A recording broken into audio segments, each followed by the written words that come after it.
right. Mr. Goldstein, is there anything you'd like to say on behalf of your client? Yes, Your Honor. This is a fairly unusual situation in that you cannot deny that certain things happened. There's no question that they did. But this is not the person, meaning Ms. Carden is not the person who did those things. That's not what she's accused of. She's not accused of doing things. She's accused of not doing things, which is not protecting her children. She was doing cocaine. She's doing morphine. She's doing heroin. She was doing alcohol on a daily basis. Some of them starting from when she was 13 years of age. Ms. Carden, is there anything you'd like to say on your own behalf? First and foremost, I would like to take the time to apologize to my children, family, and court for all the pain and suffering I have caused, the time I have taken away from people, not only during my incarceration, but also prior to that because of my addiction. I'd like to throw myself at the mercy of the court during my sentencing. Your Honor, as you see, I have a severe addiction problem. After 16 months incarceration, I can finally admit I want and need help. I feel prison doesn't help people with addiction and mental health problems. I'm begging for a second chance at life. I'd like to do a long-term inpatient dual diagnosis treatment center. I realize my mental health is my #1 trigger. I know it's a lot of work and recovery, but with the right support, I know I can and will do it. I'm 37 with a college degree and have never been in trouble before this. I can promise I will never get in trouble again as I have learned my lesson. I've already lost everything due to my addiction and choices I've made, including my children, my family, my career. Twice. Your Honor, I know usually only one prosecutor speaks, but I'd ask the court to allow me to say my piece as well as Mr. Hartung. I would like to indicate for the court that we heard this morning that Ms. Carden was convicted based on her failures to act instead of an act itself. Jamie Carden was notified multiple times that Sam Compton and Ernie Black were sex offenders. It's not that she failed to protect them. She put them in situations to be around those sexual predators. She indicated she did that because she was getting money, vehicles, whatever she needed to feed her drug habit. That's not a failure to act. That's a willful act to put your child in those situations. First time that I met the young lady that stood before this court to speak to you, she couldn't have even reached my shoulder. Over the years, I've watched her grow into a beautiful, strong young woman, and I've heard about the awful things that she's been through. So to suggest that this is just something short of evil, I don't agree with, and I'm asking the court to sentence to the 12.5 to 40 years. Mr. Hartung? So because we allow this work in advance in terms of what we're doing today, in terms of the actual numbers of sentencing, the court's choice today is somewhat limited on these matters. And the court is really deciding, I believe, decide on the bottom end of the sentence for the child discharge between 10 years and 12.5 years. And the very thorough, very concise report compiled by Jennifer Walsh lays out very, truly significant reasons why to follow her recommendation, which includes the 40-year cap, 40-year maximum cap on the top, and the 12.5-year recommendation on her part as well. And for the reasons what I'm saying, what the court has heard today, what Ms. Weiss has said, and what the victim has said, those are all very well supported.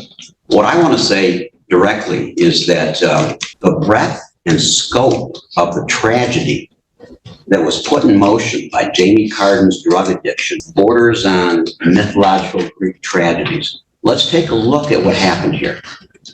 Because she has a drug addiction, she basically sold her daughter for drugs. Her daughter was assaulted because the defendant has a drug addiction. Because the defendant has a drug addiction, the victim's father, in cold blood, murdered 2 men and almost a third, and almost murdered the defendant. He testified as such at the preliminary examination that occurred in this case. I'm sorry, you can't talk right now, please. What Ms. Carden said was he tried to kill himself too. He was doing a murder-suicide is what he was doing.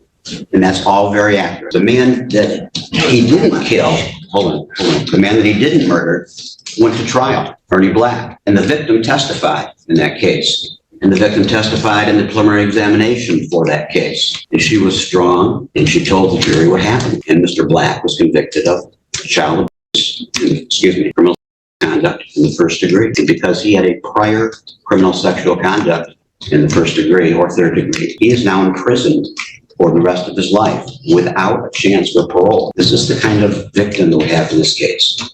She is strong and she is courageous. And when it was time for Mr. Black to be sentenced, he had a letter written out just like she had today. And again, she had some difficulty at first.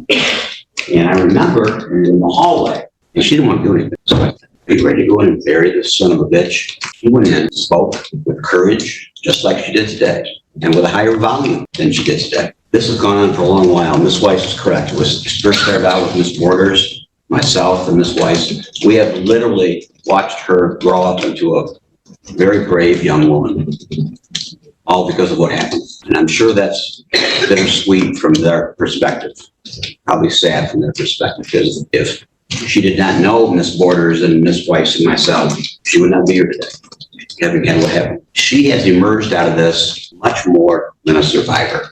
She's a hero. Thank you. And I may make a few comments after hearing this. As the court knows, I've known Mr. Hartung for many, many years. And I've always respected Mr. Hartung for, among a number of reasons, his professionalism. And that showed here today.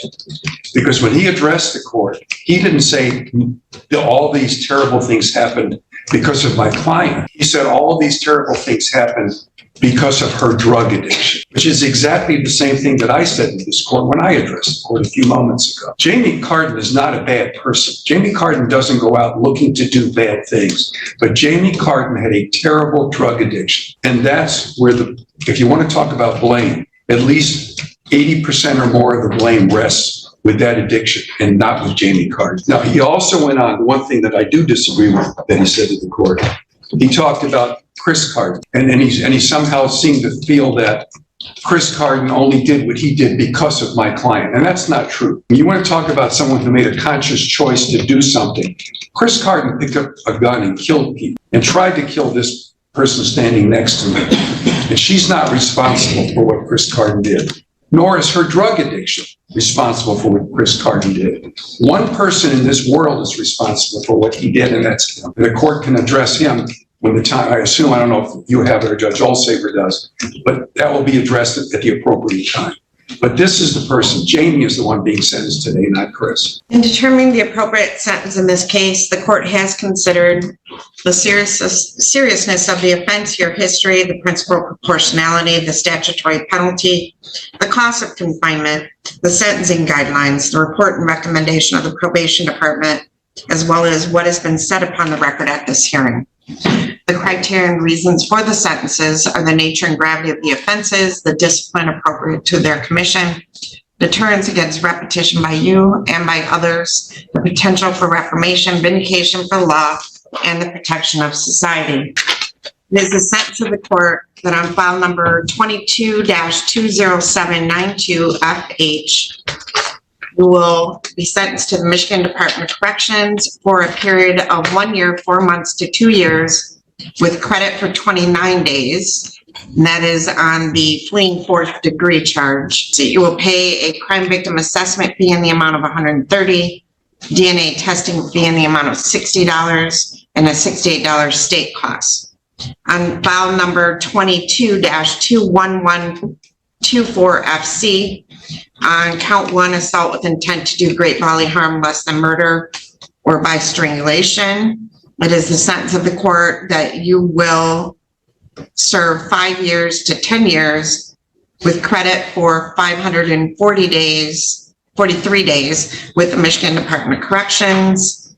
There is a crime victim assessment fee in the amount of $130 and $68 in state costs. On file number 22-21124FC, count 2, first degree. It is the sentence of the court that you will serve a period of 12.5 years to 40 years with the Michigan Department of Corrections with credit for 543 days already served.